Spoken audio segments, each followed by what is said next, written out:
Ya, selamat siang. Assalamualaikum. Salam sejahtera untuk kita semua. Kembali berjumpa di channel Jelajah Traveling, jalan-jalan tradisi dan budaya, berbagi keunikan di sekitar kita, melihat berbagai keunikan di sekitar kita, juga berbagi informasi keunikan di sekitar kita. Kembali saat ini kita traveling santai di sekitar Borobudur, tepatnya di kota Muntilan. Hanya beberapa kilometer, sekitar 5-7 kilometer saja dari Candi Borobudur, tepatnya di ujung barat kota Muntilan ini, tempat di mana banyak batu pahat dijual belikan di sepanjang jalan kanan kiri, jalan utama Magelang Jogja ini. Di sekitar monumen bambu runcing tadi ada jembatan gerbang batas kota Muntilan. Kita berbelok ke kiri setelah tadi melihat kerajinan pahatan batu candi ya. Ada cerita tentang para pemahat batu candi ini, erat kaitannya dengan ya legenda para pemahat candi, karena di daerah Muntilan ini merupakan pusat candi-candi ya pada saat dinasti Sailendra, dinasti Sanjaya, dan dinasti lain berkuasa. Bahkan bisa dikatakan bahwa dinasti-dinasti yang hobi membuat candi itu berasal dari batunya, berasal dari batuan andesit Merapi, dan sering dikaitkan dengan cerita bahwa Muntilan, para pemahat ini merupakan keturunan para pemahat relief dan pemahat batu candi. Dan fakta ternyata berbicara lain ya. Tadi setelah kita berbelok ke kiri menyusuri jalan alternatif di selatan kota ini, di sekitar sini masih banyak para perajin pemahat batu candi ya, tepatnya di desa Rumpung dan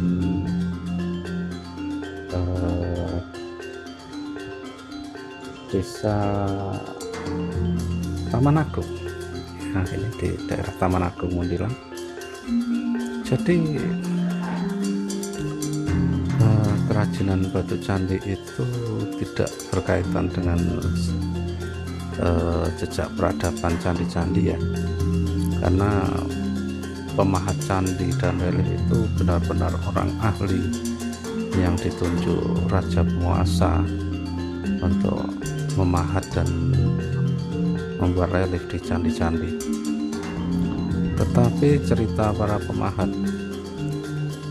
di kota Muntilan ini, pemahat batu candi di kota Muntilan ini berawal dari sekitar tahun 1950-an ya. Jadi ini kita ke kiri ke pasar Muntilan, ke kanan ke arah gerbang Samudra Raksa. Di video sebelumnya, di episode sebelumnya, bisa sahabat TNTV cek di video sebelumnya tentang perjalanan ke Tumpeng Menoreh, itu bisa sampai ke sini. Kita lurus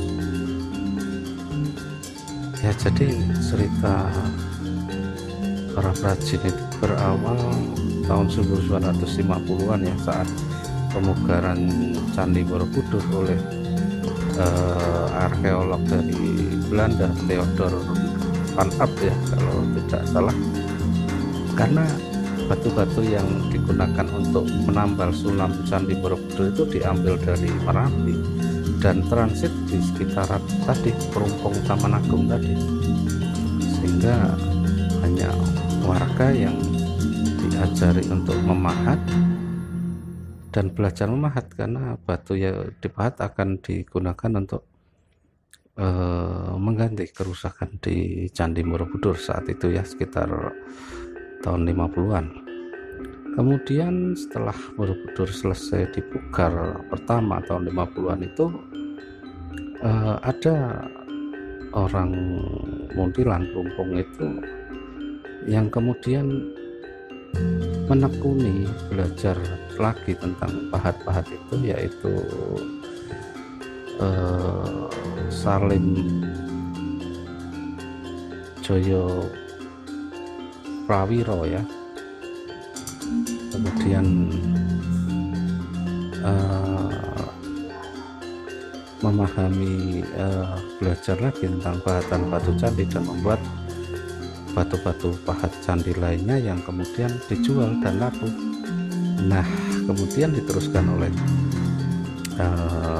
anaknya ya, Dul Kamit Joyoprono, itu kemudian meneruskan usaha memahat batu candi itu, kemudian membuat kepala Buddha yang persis ditiru dari arca di Candi Borobudur dan laku keras pada tahun 60-an, bahkan sangat laku diekspor ke luar negeri ya, sehingga mulai 60-an itu banyak warga Muntilan yang akhirnya belajar memahat, belajar membuat relik dari batu andesit Merapi yang bahannya banyak didapati dari sekitar Muntilan ini. Dan itulah awal kenapa kota Muntilan bisa disebut sebagai kota pemahat batu candi ya. Tadi di perempatan tadi kita lurus ya, ketika ke kiri kita kembali ke pusat kota Muntilan, kita lurus menuju sebuah perempatan, yaitu perempatan Gunung Pring. Mungkin sudah sangat familiar Gunung Pring ini dengan pondok pesantren Watu Congol dan juga tradisi kita berbelok ke kanan ya, ke arah Gunung Pring, yaitu tempat di mana ada makam Raden Santri ya, tokoh penyebar agama Islam setelah Wali Songo di tanah Jawa ini, khususnya di daerah selatan, yang juga mendapat gelar wali juga, Raden Santri ini. Di Watu Congol ini, di Gunung Pring ini, ada pondok pesantren Watu Congol ya, pondok pesantren tertua di Jawa Tengah, bahkan di Pulau Jawa konon kabar.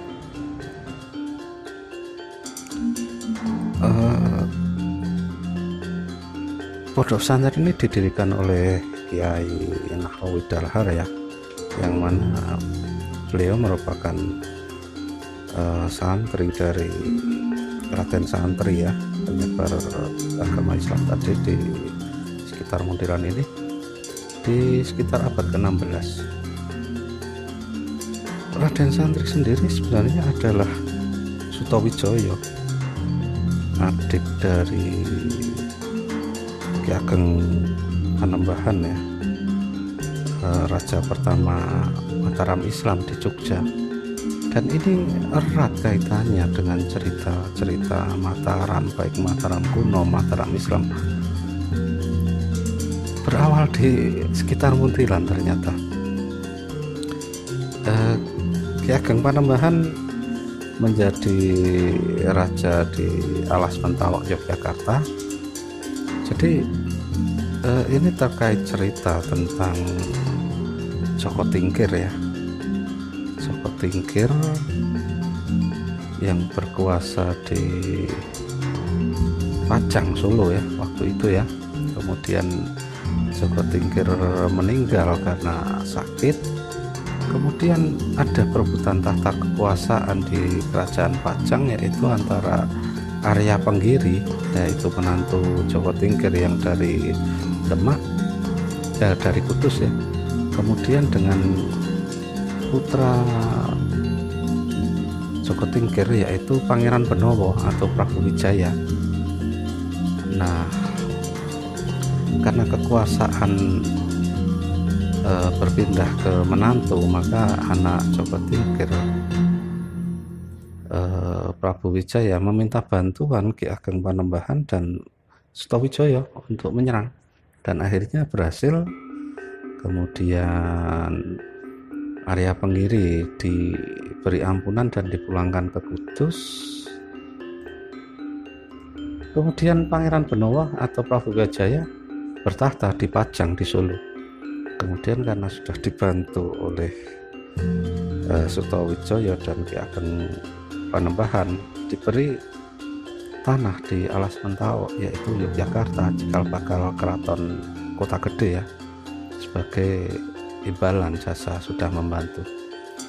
Karena Ki Ageng Panembahan memilih menjadi raja di Alas Mentawai, di Mataram Islam, akhirnya sang adik Sutawijaya memilih menyiarkan agama Islam di sebuah gunung kering tadi, dan akhirnya mendirikan pondok pesantren dan diteruskan oleh para penerusnya. Kemudian Raja Pajang ketiga sendiri, Prabu Wijaya, akhirnya menjadi penyiar agama Islam juga dan menyerahkan kekuasaan Pajang ke Mataram Islam, yaitu ke Ki Ageng Panembahan. Jadi ya akhirnya terjadi kerajaan Mataram Islam yang sangat luas, karena bekas kerajaan Pajang kekuasaannya pun diserahkan ke Mataram, ke Yogyakarta ya. Sahabat Daily, jangan lupa untuk like, share, komen, tentu saja subscribe-nya untuk terus kita kabarkan keunikan-keunikan di sekitar kita. Kita lurus dari sekitar Watu Congol tadi. Nah, dari kota Muntilan ternyata hanya berjarak sekitar 1 km saja daerah ini, di selatan kota. Di depan ini, di sebelah kiri, ada sebuah situs peradaban, yaitu Candi Ngawen. Candi Ngawen yaitu candi yang bercorak Hindu, Buddha, tetapi lebih mirip dengan Hindu karena bentuknya yang ramping, tidak gemuk seperti candi Buddha lainnya ya.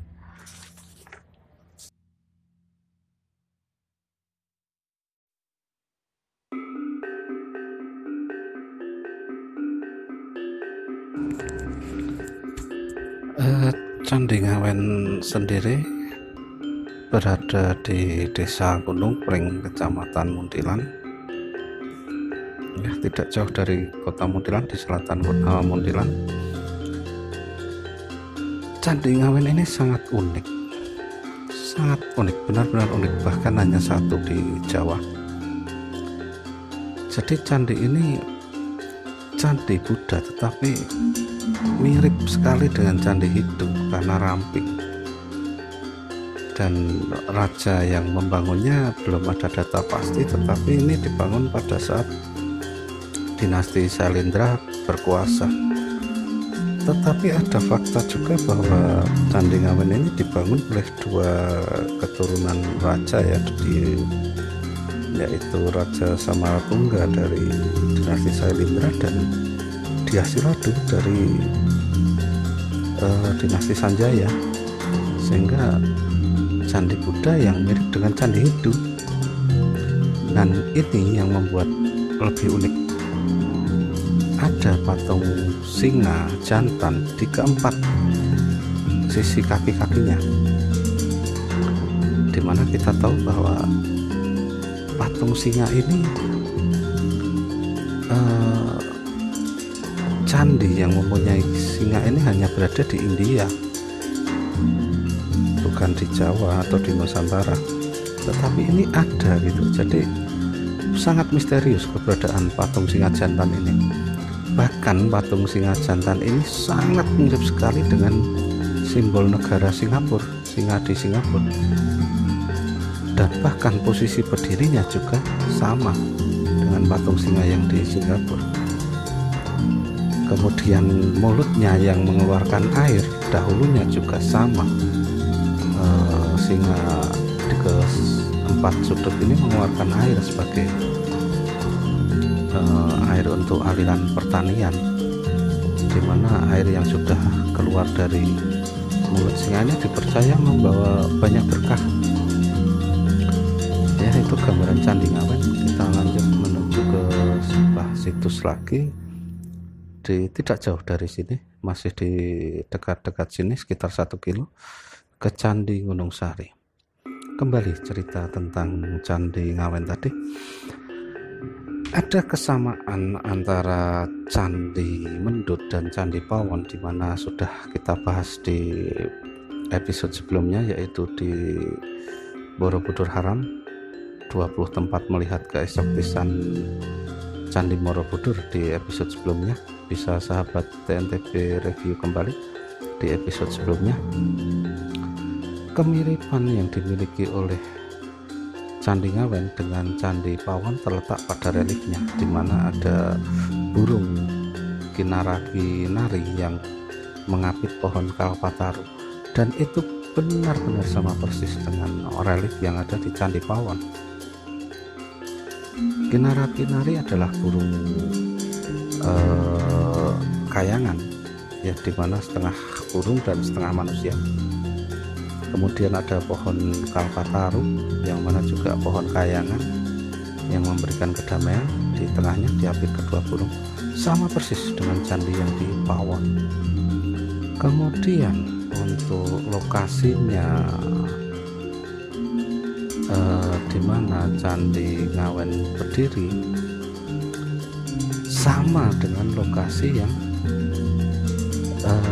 ada di Candi Mendut, yaitu di Venuvana.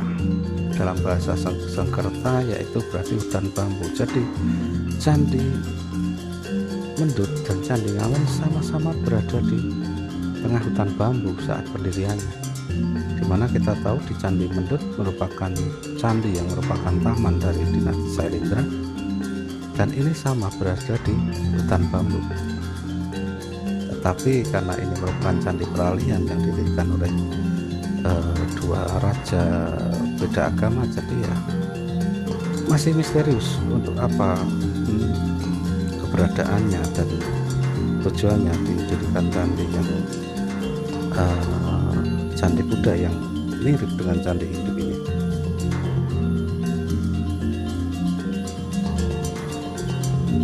Jangan lupa sahabat TNTB untuk like, comment, share, tentu saja subscribe-nya, untuk terus kita kabarkan keunikan-keunikan di sekitar kita. Jadi Candi Ngawen ini benar-benar unik, baik dari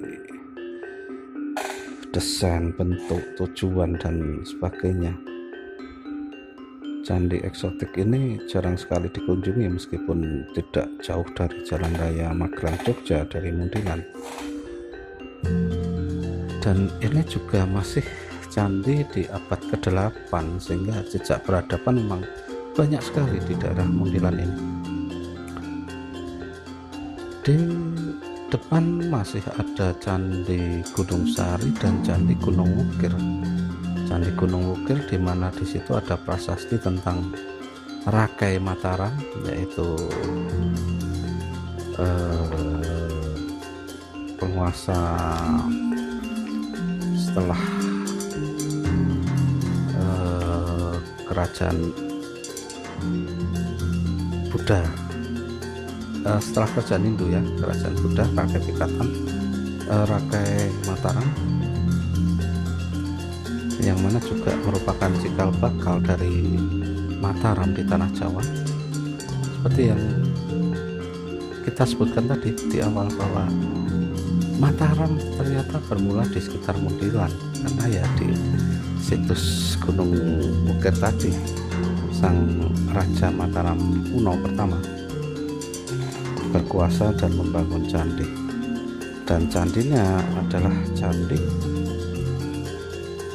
yang umurnya lebih tua lagi dari Candi Borobudur, Candi Ngawen, Candi Mendut, Candi Pawon.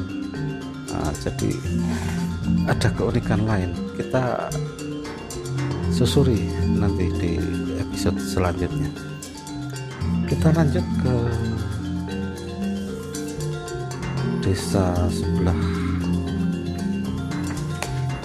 Gunung Pring, namanya Desa Ngulon, Kecamatan Salam. Ketika tadi merupakan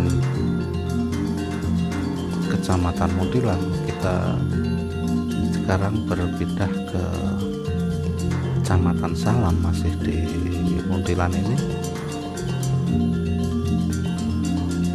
dan jaraknya tidak terlalu jauh, hanya sekitar 1 km menyusuri jalan perkampungan. Ini jalan memutar ya sebenarnya. Tadi ketika Candi Ngawen kita ke kiri bisa langsung ke Candi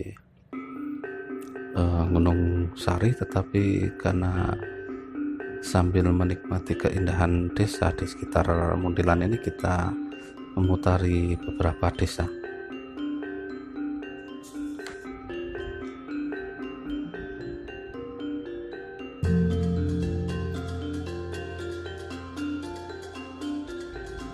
Cerita tentang dinasti Sailendra, dinasti Sanjaya, dengan raja-rajanya yang senang sekali membangun candi sebagai penanda kekuasaan, sebagai penanda keberlangsungan kerajaan, bahwa kerajaan dipimpin oleh siapa selalu dilakukan di sekitaran Mataram kuno ini. Jadi seorang raja pasti akan membuat minimal 1 buah candi sebagai penanda kekuasaan, juga sebagai penunjuk bahwa aliran agama yang dipercaya oleh sang raja, Hindu atau Buddha, dengan gambaran candi yang dibangunnya tadi. Jadi ya memang kebiasaan raja-raja di Mataram kuno ya selalu membangun candi. Makanya di daerah Magelang, daerah Jogja, daerah Wonosobo, Temanggung, banyak sekali candi-candi yang tersebar dan selalu dibangun oleh raja yang berbeda. Tadi merupakan Kali Bongkeng, perbatasan dari Kecamatan Ngulon dan Kecamatan Muntilan. Kita sudah menyeberang ke timur ke Kecamatan Salam ya, Desa Ngulon, Kecamatan Salam, di mana Candi Gunung Sari berada. Lanjut ke cerita Candi Gunung Sari. Candi ini sebenarnya dibangun abad ke-6, tetapi termasuk candi yang paling ditemukan belakangan, karena candi ini tercatat dalam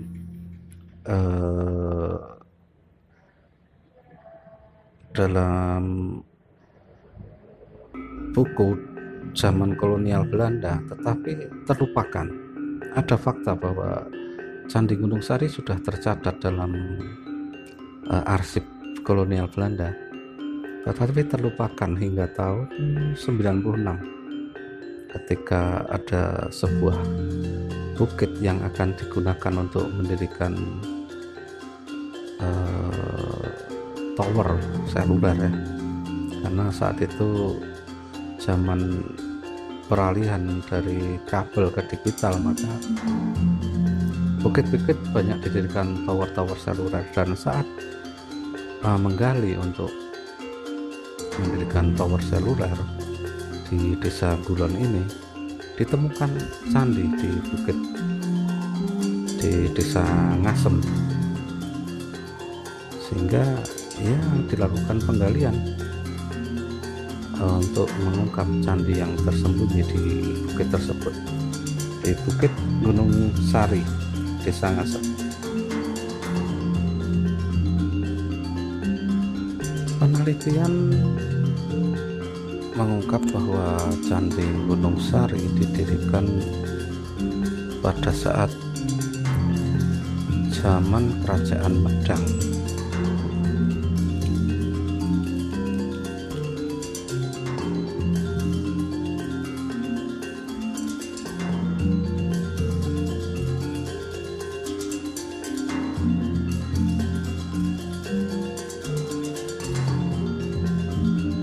Dan merupakan candi tertua di tanah Jawa, termasuk salah satu candi tertua ya, karena didirikan abad ke-6.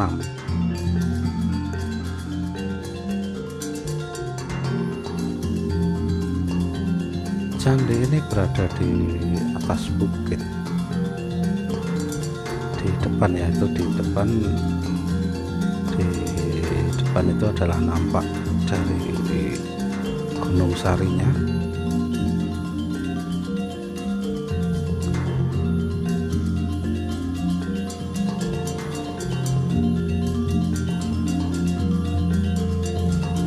Ya, di sebelah kiri merupakan bukit dari Gunung Sari, dan rute untuk menuju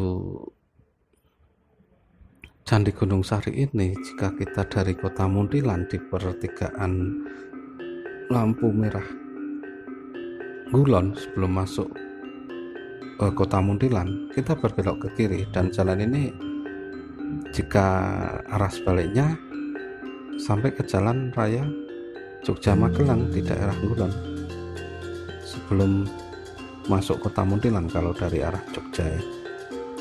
Tidak jauh, hanya sekitar 1,5 kilo saja dari jalan raya. Dan candi ini sangat jarang dikunjungi, sangat jarang dikunjungi, karena keberadaannya di atas bukit, dan juga pengelolaannya yang masih tidak selengkap untuk candi-candi lain.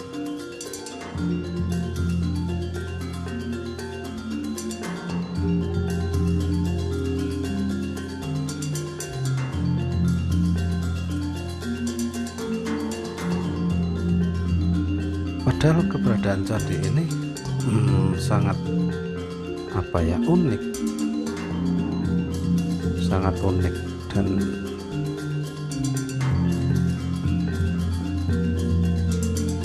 posisinya yang di atas bukit menjadikan ciri khas tersendiri Candi Gunung Sari ini.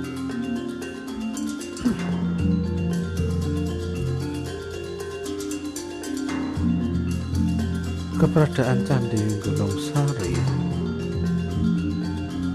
kalau dengan Candi Wukir, candi yang lebih tua, lebih dekat lagi, hanya sekitar 1 kilo. Nah, ini di sebelah kiri sudah kelihatan bukit Gunung Sarinya, dan di ujung barat itu ada tempat parkir luas yang sudah disiapkan memang untuk para pengunjung ke Candi Sari. Nah, di sebelah sini ada papan petunjuk besar di atas bukit Candi Sari, dan ini parkir ini sangat luas, tapi sepi karena ya kelihatan terbengkalai, tidak terawat ya posisi gunungnya. Dan dari peta, jarak dari jalan raya hanya sekitar 1 km, jarak dari Candi Ngawen hanya 1 km juga, dan jarak dari Gunung Wukir, Candi Gunung Wukir, candi yang lebih tua, juga 1 km. Jadi posisinya sangat berdekatan dan mudah untuk dijangkau. Ini keberadaannya di atas bukit Gunung Sari ya.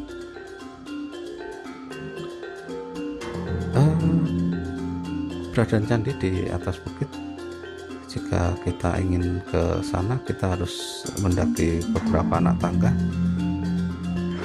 lewat jalan setapak di pojok parkir ini.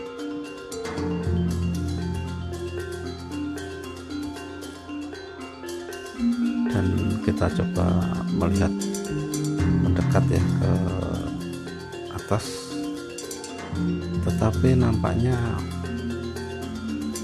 memang sudah jarang dikunjungi keberadaan Candi Gunung Sari ini karena rumput-rumput ilalang yang begitu tinggi menghalangi jalan,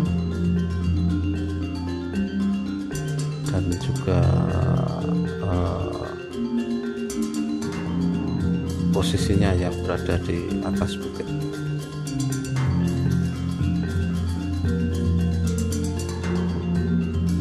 Saya pernah mengunjunginya beberapa waktu yang lalu. Saya sisipkan saja beberapa gambarannya. Dan ini di atas bukit keberadaan Candi Gunung Sarinya memang sudah tidak sempurna dan banyak batu berserakan, tetapi keunikan di Candi Gunung Sari adalah ini, batu dengan silinder ujung setengah lingkaran juga sangat jarang ditemui di candi-candi lain di Jawa ini.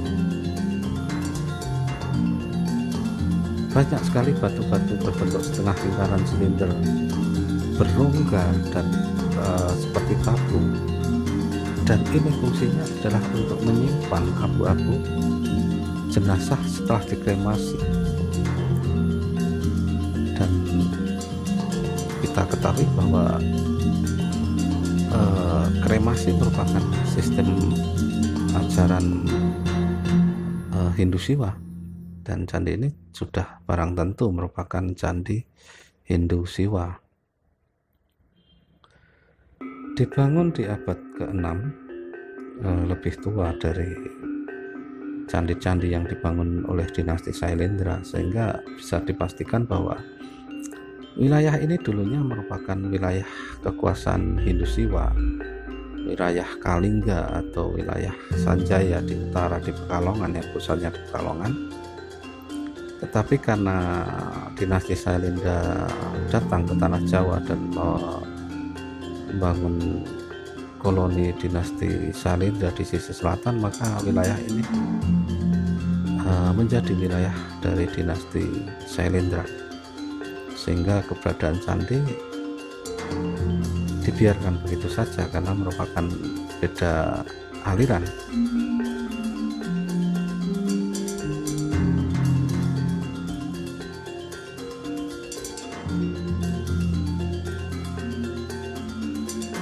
Di video kali ini mungkin itu dahulu sahabat TNTP keberadaan candi-candi tua di sekitar Borobudur, tepatnya di Candi Gunung Sari dan Candi Ngawen.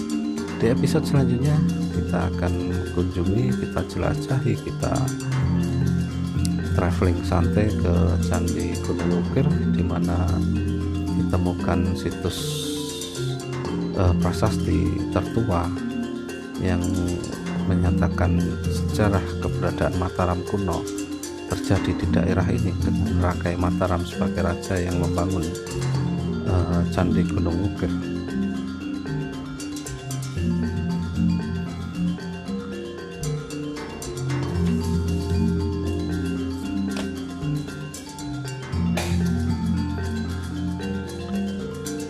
Jalanan ini ketika lurus kita akan langsung menuju jalan raya nasional penghubung Jogja Magelang di daerah Kulon, dan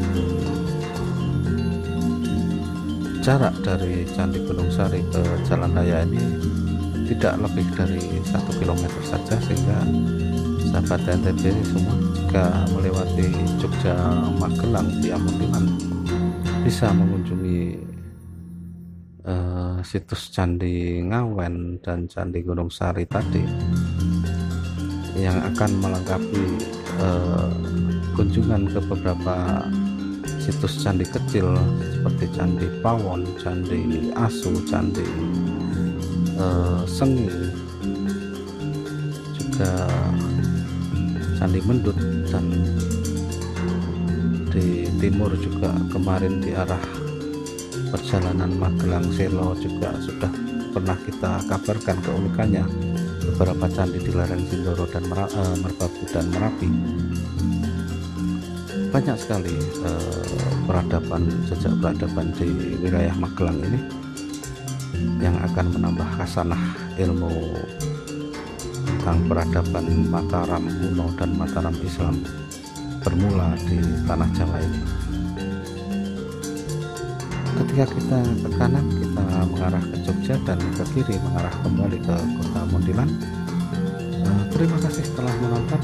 Kita jumpa kembali di episode selanjutnya, yaitu episode Candi Gunung Wukir, di mana Mataram bermula di tanah Jawa.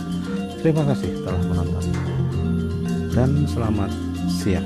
Wassalamualaikum warahmatullahi wabarakatuh.